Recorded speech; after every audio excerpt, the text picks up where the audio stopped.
గ్వాటెమాలాలో ఘోర ప్రమాదం సంభవించింది. అగ్నిపర్వతం బద్దలవడంతో ఆ లావాలో చిక్కుకుని 25 మంది సజీవదహనమయ్యారు. మరో 20 మందికి పైగా గాయపడ్డారు. గ్వాటెమాలా జాతీయ విపత్తు నిర్వహణ అధికారులు తెలిపిన వివరాల ప్రకారం సెంట్రల్ అమెరికా ప్రాంతంలోని అతిపెద్ద అగ్నిపర్వతాల్లో ఒకటైన ఫ్యూగో అగ్నిపర్వతం ఆదివారం బద్దలైంది. దీంతో పెద్ద పెద్ద రాళ్లు ఎగిరి పడుతున్నాయి.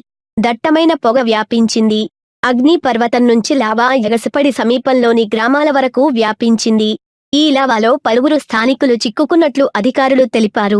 ఈ ప్రమాదంలో ఇప్పటివరకు 25 మంది మృతి చెందగా మరో 20 మందికి పైగా గాయపడినట్లు వెల్లడించారు. అగ్నిపర్వతం నుంచి వెలువడిన లావా ఎల్ రోడియో గ్రామంలోని ఓ ఇంటిపై పడటంతో మంటలు తలెత్తాయి.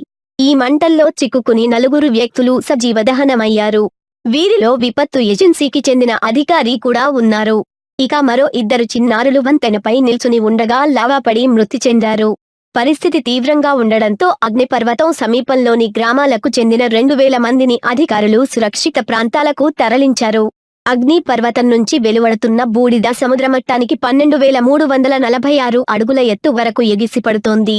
దీంతో గ్వాటెమాలా సిటీలోని అంతర్జాతీయ విమానాశ్రయాన్ని తాత్కాలికంగా మూసివేశారు. గ్వాటెమాలాలో ఈ ఏడాది బద్దలైన అగ్నిపర్వతాల్లో ఇది రెండోది. ఇంకా 2 అగ్నిపర్వతాలు పేలడానికి సిద్ధంగా ఉన్నట్లు తెలుస్తోంది. ఈ వీడియో నచ్చితే లైక్ చేయండి. మరిన్ని వీడియోస్ కోసం ఛానల్ సబ్స్క్రైబ్ చేసుకోండి.